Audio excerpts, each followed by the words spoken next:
Welcome to the podcast about venture capital, where investors and founders alike can learn how VCs make decisions and reach conviction. Your host is Nick Moran, and this is The Full Ratchet. Victoria Treyger joins us today from San Francisco. Victoria is a general partner and managing director at Felixs. Since joining Felixs 4 years ago, she has led investments in Dovetail, Hippo, and Athena, to name a few. Prior to joining the team at Felixs, she served as the chief revenue officer for Cabbage, where she helped scale the business to over $100 million in revenue and through the $850 million acquisition by American Express. Victoria, welcome to the show. Great to be here, Nate. Can you walk us through your background and your path to venture? Absolutely. So prior to venture, I was an operator focused on scaling businesses across SaaS, fintech, a bit of consumer, and really running the revenue functions, sales, marketing, BD, and had a great passion for building out those teams and building revenue. So while I was in those roles, which included RingCentral, Cabbage, I started angel investing and advising multiple startups. And over a period of time, had invested or advised a portfolio of about 17 companies. And when I took a step back, I realized how much I loved that opportunity to work across several sectors and guide founders through the different stages of growth. And so that is what eventually led me to venture. Actually, a couple of the companies that I was advising were Felixs companies. I independently knew Aiden, the founder of Felixs. We had kept in touch over the years. And so it was a very kind of smooth and natural transition from operating to venture. We've been fortunate to have Aiden and your other partner, Nikki, on the show. But for those that are hearing about Felixs for the first time, can you share the thesis at Felixs? Sure, absolutely. So, our thesis at Felixs is to find and invest in the platform and system of record companies that power key sectors and critical sectors of the future. We're a generalist fund. We do invest across multiple sectors. Our big sectors are fintech, vertical and horizontal SaaS, security, infra, DevOps, health tech, and B2B marketplaces. And we, of course, have sort of sub-thesis within these sectors where we're focused. But the overarching approach is that we find the platform companies that will power each of those sectors. So for example, in fintech, where I spend a lot of time, Felixs is not going to invest in a specific neobank or a buy now, pay later or a lender. Instead, Felixs is going to invest in the infra companies that are the backbone and have to be used by and leveraged by all of the companies in fintech. So for example, in the early days, my partner Sandeep invested in Plaid. And then when I was at Cabbage, we had to use Plaid for connectivity to banks. I invested in Sentilink and Alloy. Sentilink in the fraud space, Alloy, identity and transaction monitoring. And they're both companies are across the board. Their customers include banks and credit unions and fintechs, small and large fintechs. So that's kind of our approach to investing at Felixs. Got it. And you mentioned that you angel invested before. I'm curious how you've had to change your mindset or your investment muscle, if you will, investing through a platform like Felixs versus solely writing angel checks. It is different. There are a couple of really big differences. The first one, which is probably the aspect of venture that I also love the most, is the LP perspective and responsibility. So at Felixs, our LPs are institutions that tend to have very positive impact on the world. They're universities, large hospital systems, foundations, children's hospitals, And so I think a lot, actually, when we have incredible relationships with our LPs. I've spent time there. I've toured the hospitals.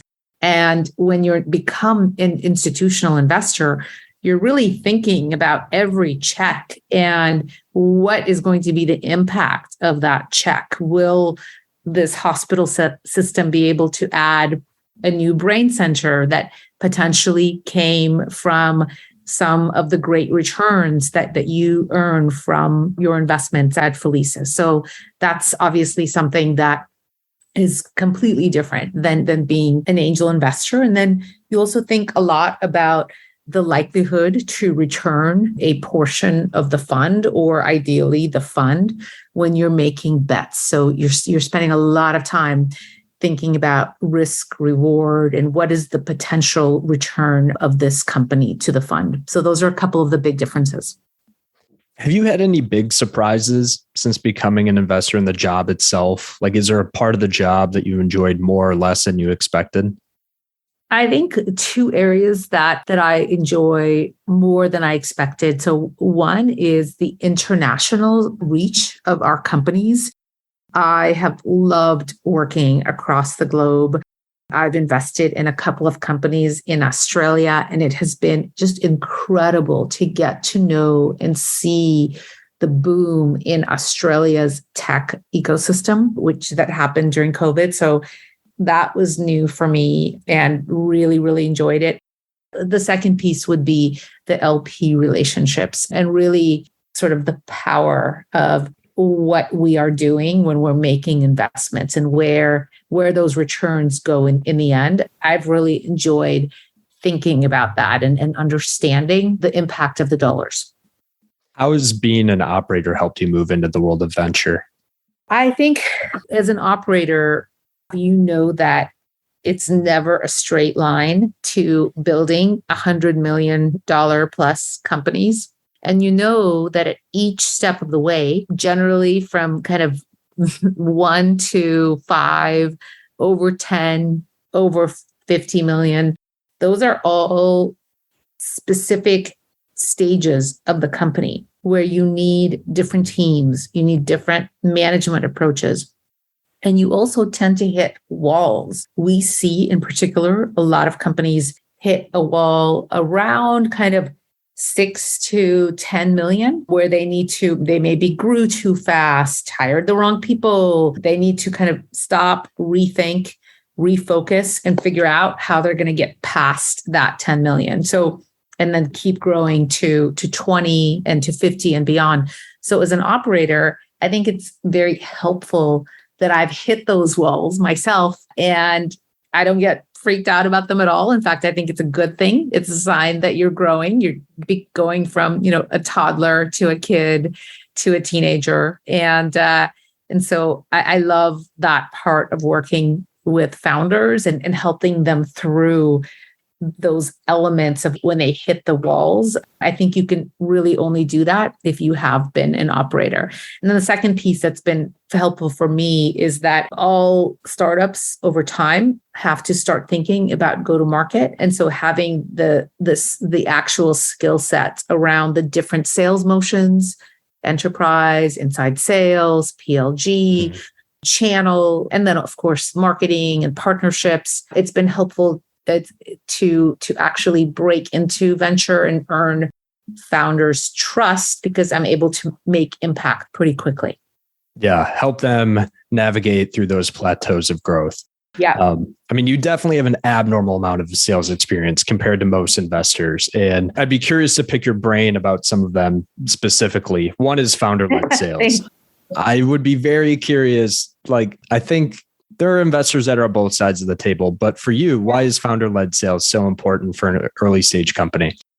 So I think that founder-led sales is critical in the beginning because you're working hand in hand with your customers to get to product market fit, iron out the product, and get to the point where you can get to repeatability. In the beginning, that connection with founders, between the founder and their customer, is so critical. And the level of feedback that you're getting about the product is invaluable. And that's why I believe in the beginning, certainly at the seed stage, all the way to A, it's super helpful for the founder to still be leading sales at a minimum, the large deals on the enterprise side. When is the right time for a founder to hand that off to someone else? Are there any leading indicators that you can pass along to founders in the audience, or how would you advise founders when that time is? Yeah, so I think that it is generally around the Series A, where your ARR somewhere between 1 to 2 million.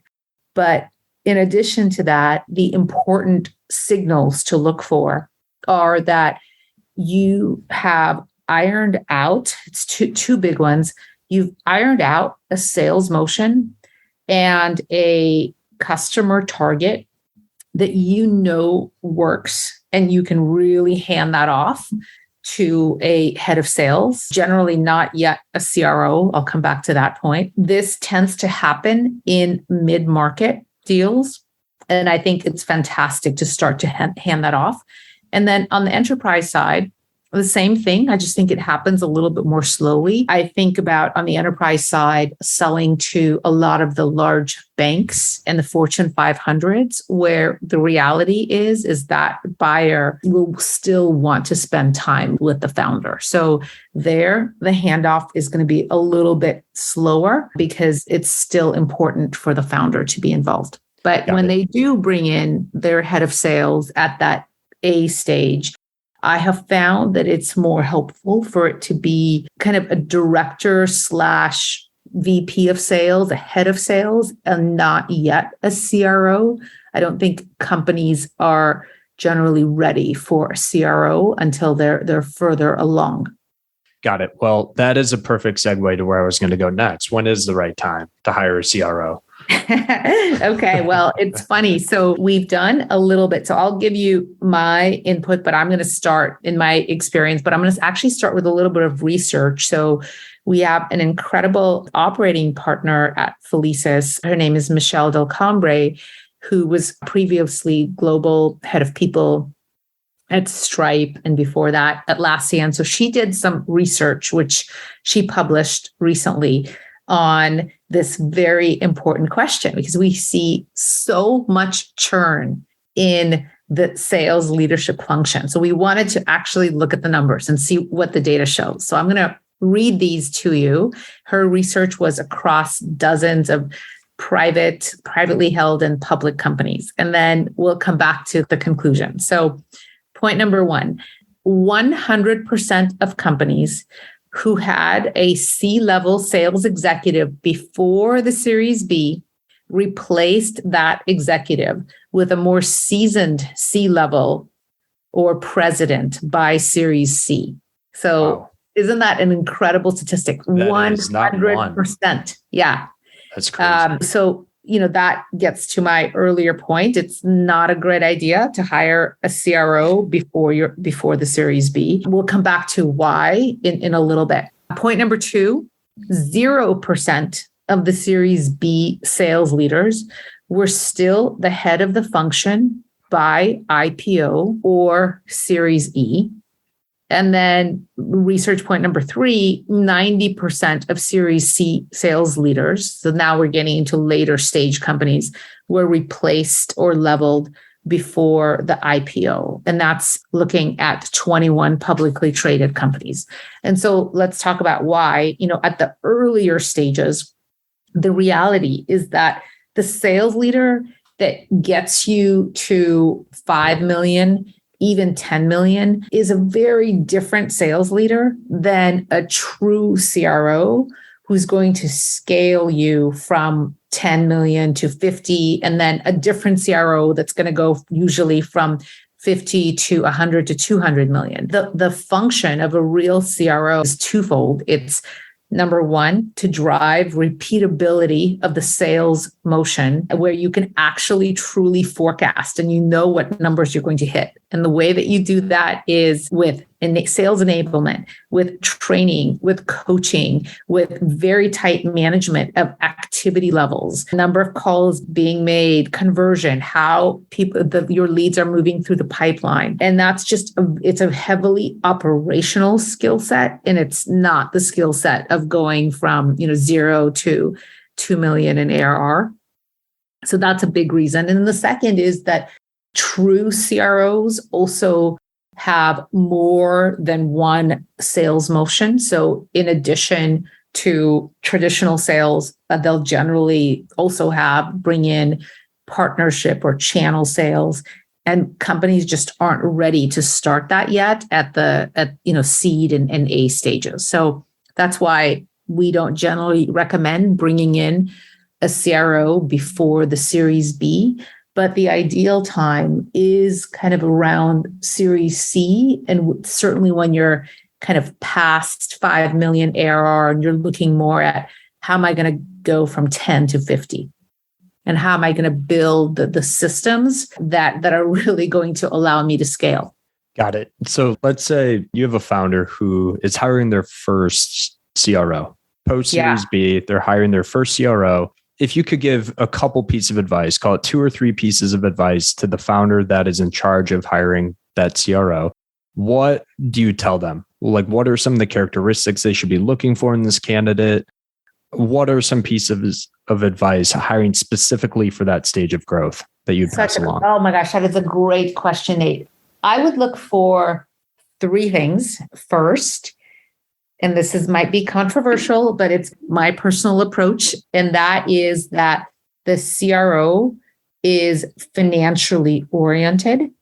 He or she has a deep appreciation of and experience working with sales ops or revenue ops. And they truly understand numbers, because when you figure out the product, you figure out the customer, you start scaling the business, the numbers of actually how you are managing your pipeline and all aspects of the sales process become critically important. So that's for some of the best sales leaders that I've hired worked with, they actually may have come through the revenue ops function at some point or sales ops function at one point in their career. So that's the first part.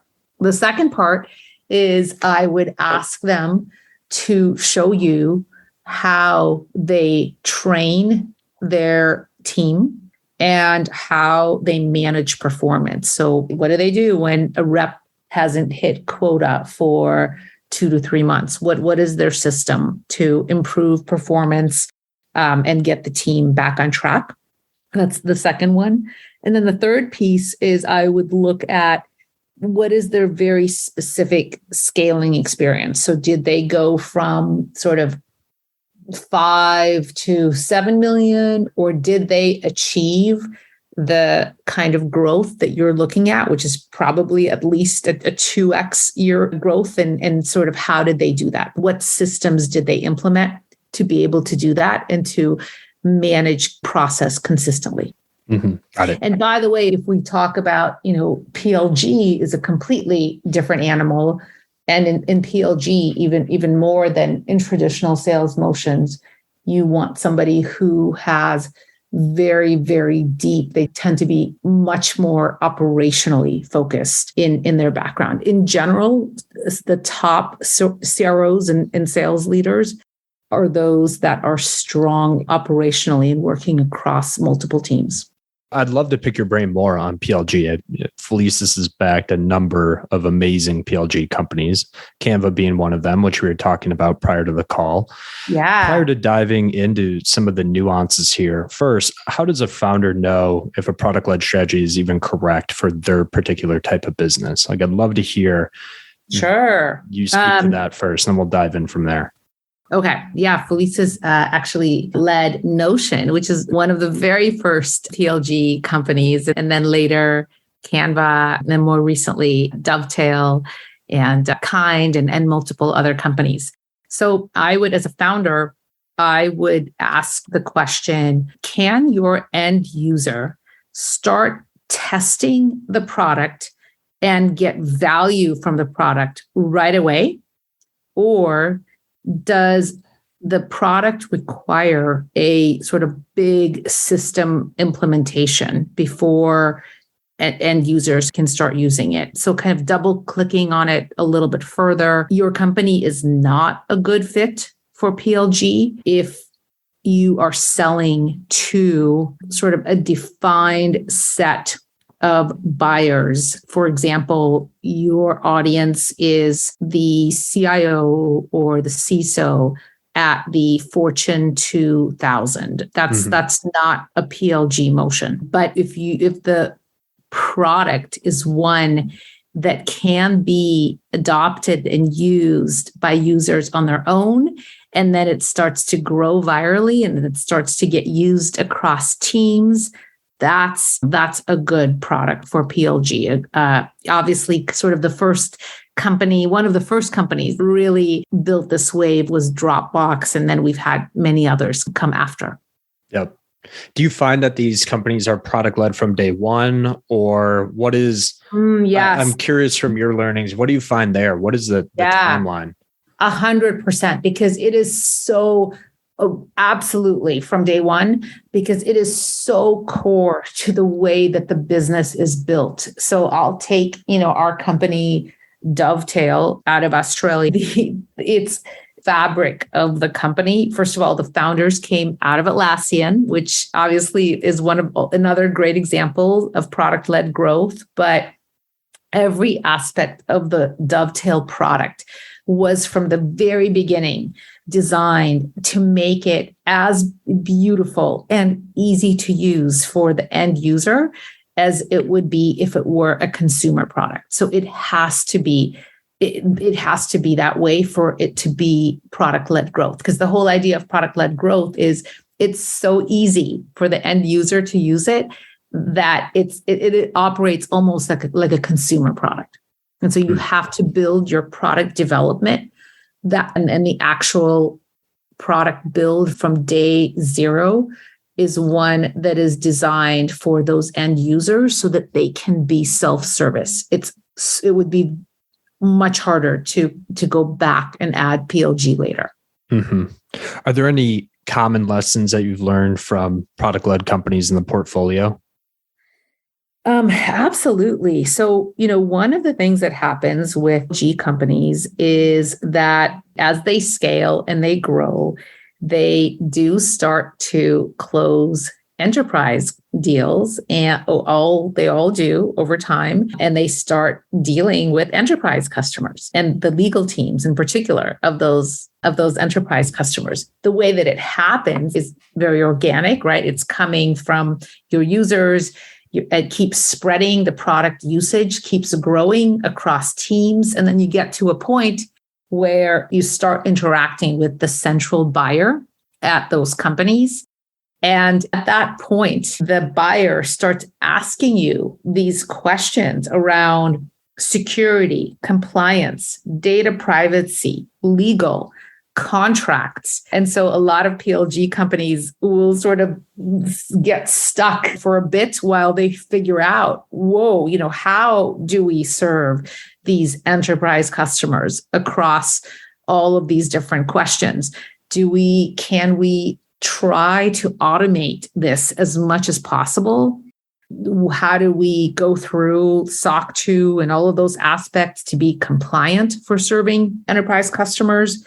And so I would recommend that companies look at some of the legal and privacy centers that have been developed by companies like Splunk. I think Splunk did a really good job. Most recently, if you look at Dovetail and you go to their privacy and their legal center, you'll see it's incredibly thoughtful and well laid out. It starts with the actual terms, their MSA, acceptable use policy. And then we get into privacy. Then we get into all the different agreements and governance. And so you have to actually take a little bit of a step back. And it's going to be like a couple months effort probably to sit down, work with great legal teams to actually crank through all of this and build your legal and your privacy and your governance systems to be able to serve the enterprise customers. Otherwise, when you layer in the enterprise motion, it won't be an efficient enterprise motion. And the whole beauty of PLG is that it tends to be an extremely efficient sales motion from the standpoint of your ratio of revenue versus what you're spending on sales and marketing. Mm-hmm. Yeah, leads are essentially qualifying themselves. That's right. That's right. Yeah, they're coming from your users.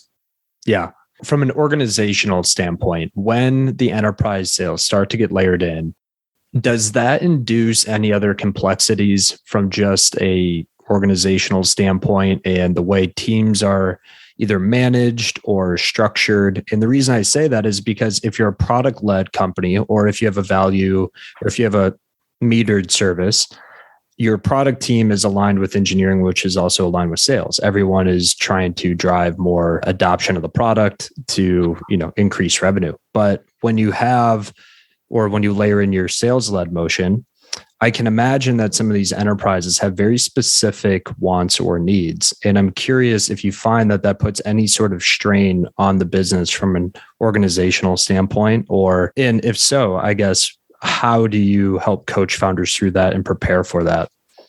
I think that some of the strain points that I have seen have been around the marketing function and what is the marketing function in a PLG world. What is the role of marketing? I have found that it is best when companies are very strong at content and community, and where I have seen sort of friction happen is when they start spending a lot on paid marketing and it doesn't work to either build awareness or drive leads. So that's probably one of the big watch out areas. The other one is that customer success and account management, those functions are super critical in a PLG motion. So it's building them out early enough, because you really need to have them in place before and at the time that you're building your enterprise sales capability, because they're the ones who are nurturing the customers and helping them get to and helping to really grow the value of the accounts over time. Mm-hmm. So that's one place where companies, they'll sometimes kind of go backwards and start adding that customer success team, where it's better to have that in place right from the beginning. Victoria, if we could feature anyone on the show, who should we interview and what topic would you like to hear them speak about? I think that we should bring in a company that has been incredible at leveraging channel to actually reach customers. So I'm a big fan, in addition to PLG, I'm also a big fan of B2B2C models, because I'm not a big fan of paid marketing with Google and Facebook. And so it's really hard. It's much easier said than done. It's very hard to do B2B2C in a scalable way. And so I have two companies there that I am going to recommend that you bring in to talk about how they've done that, because it's the majority of their revenue and their sales motion. But I can't tell you the names yet. That's fair. Yeah. Victoria, what do you know that you need to get better at? Time management. When you figure that one out, let me know. Okay, I will. Yes. If you please let me know too. I'm a work in progress. Yes. And what is the best way for listeners to connect with you? Just email Victoria at Felicis. Awesome. Well, Victoria, this was fantastic. I appreciate you coming on the show. Awesome. Thanks, Nate.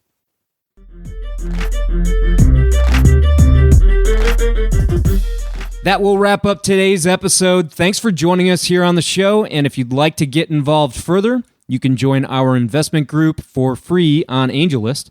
Head over to angel.co and search for New Stack Ventures. There you can back the syndicate to see our deal flow, see how we choose startups to invest in, and read our thesis on investment in each startup we choose. As always, show notes and links for the interview are at fullratchet.net. And until next time, remember to overprepare, choose carefully, and invest confidently. Thanks for joining us.